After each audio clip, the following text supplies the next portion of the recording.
Hello everyone, welcome back to Joyshree's world. তোমরা সবাই কেমন আছো? আশা করছি তোমরা সকলে খুব ভালো আছো। আজকে ভাবলাম তোমাদের সাথে একটা মিনি ব্লগ শেয়ার করি। দেখো, সকাল সকাল খাওয়া দাওয়া সেরে চলে এসেছি ছাদে। ছাদে আসতে আমার বেশ ভালো লাগে, কিন্তু এই সময় তো রোদ, বিকেলবেলায় আরও বেশি ভালো লাগে। তো চলো নিচে যাই।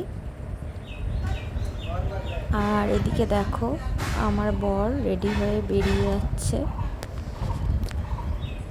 তো কারোর জন্য হয়তো ওয়েট করছে, আর আমি এখানে ব্যালকনি থেকে দেখছিলাম যে কি করে।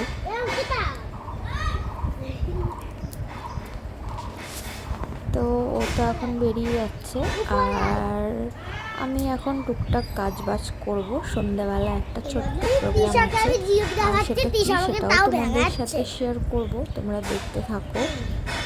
আর এখানে দেখো, আমি ওকে ফোন করছিলাম, তো ওই জন্য ও পেছন দিকে ঘুরে তাকালো।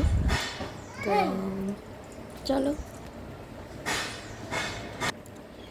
আর এই যে বললাম, সন্ধেবেলায় একটা ছোট প্রোগ্রাম ছিল, তো সেই জন্যই এই যে আজকে রান্নাবান্নার আয়োজন তেমন কিছুই না, একটুখানি মাংস রান্না করব।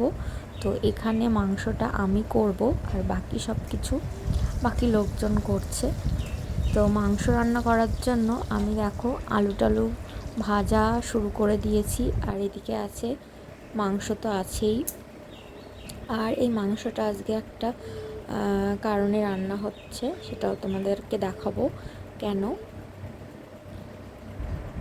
তো দেখো, আমি ফার্স্টে এই যে কড়াইতে তেল গরম করে ফোড়নটা দিয়ে দিলাম, আর এরপর কুচানো পেঁয়াজ দিয়ে দেবো।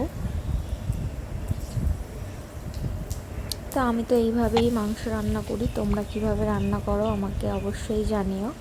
আর এই যে দেখো, এতগুলো কুচানো পেঁয়াজ দিয়ে দিলাম।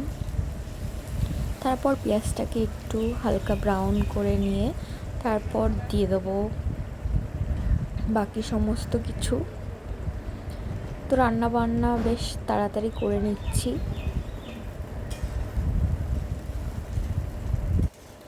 দেখো, পেঁয়াজটা বেশ একটু ব্রাউন ব্রাউন হয়ে এসছে। এখন আমি টমেটো কুচিগুলো দিয়ে দিচ্ছি। তো এই বাড়িতে তো আমি রাত্রেবেলা মোস্ট অফ দ্য টাইম আমি রান্না করি, আর সকালবেলায় আমার শাশুড়ি মা রান্না করে। আর এই যে এখন দেখো, পেঁয়াজটা বেশ ব্রাউন হয়ে এলে আমি বাকি মশলাটা দিয়ে দিলাম। এবার মশলাটা খুব ভালো করে কষে গেলে তারপর আমি দিয়ে দেবো চিকেন। তো দেখো, মশলাটা কিন্তু বেশ ভালো করে আমি কষিয়ে নিচ্ছি, আর তারই মধ্যে আমি পরিমাণ মতো নুন হলুদও দিয়ে দিয়েছি।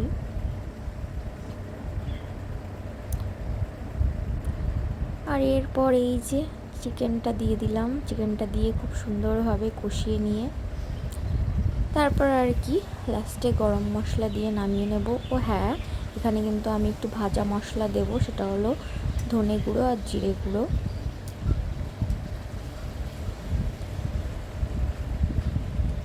তো কার কার দেখে লোভ লাগছে অবশ্যই আমাকে জানিও, আমার কিন্তু এখন দেখে বেশ লোভ লাগছে।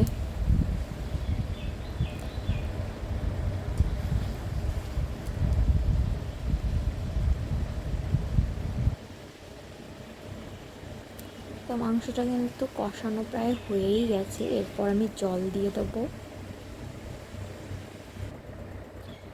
আর এই যে দেখো, জলটা দিয়ে দিলাম, এবার মাংসটা ফুটছে আর কি। এরপর কিছুক্ষণ পর আমি নামিয়ে নেব, আর তারপর চলো আজকের প্রোগ্রামটা কি সেটাই তোমাদের সাথে শেয়ার করি। এই যে দেখতে পাচ্ছ, ওপরে চলে এসেছি, এখন একটু নিচে এই জায়গাটা একটু গোছগাছ করে নেব। আর এদিকে আমি গেছিলাম একটা নিমন্ত্রণ বাড়ি, তো সেখান থেকে এসে জাস্ট শাড়িটা চেঞ্জ করেছি। আর এই যে দেখো, এই একটা ননদের মেয়ের আজকে বার্থডে ছিল, ওরা আমাদের বাড়িতে বেড়াতে এসেছিলো। তো এই পুচকুটার নাম হলো তৃষা।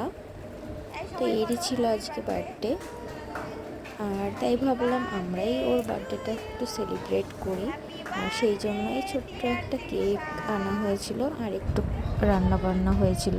তো রান্নাবান্না কি হয়েছিল সেটা তো তোমরা দেখলে, লুচি মাংস হয়েছিল। আর এখানে দেখো যে পুচকুটা যে জামাটা পরে আছে ওটা আমার বর ওকে গিফট করেছে। তো এই ছিল ছোট্ট একটু আয়োজন ওর জন্য। আর এই যে ও কেক কাটছে ওর দিদির সাথে, তো কি কিউট না। তো এই ছিল আজকে ছোট্ট একটা মিনি ব্লগ। কেমন লাগলো অবশ্যই জানিও, ভালো লাগলে অবশ্যই আমার চ্যানেলটিকে সাবস্ক্রাইব করে দিও। আর দেখা হচ্ছে নেক্সট ব্লগে, ততক্ষণের জন্য টাটা।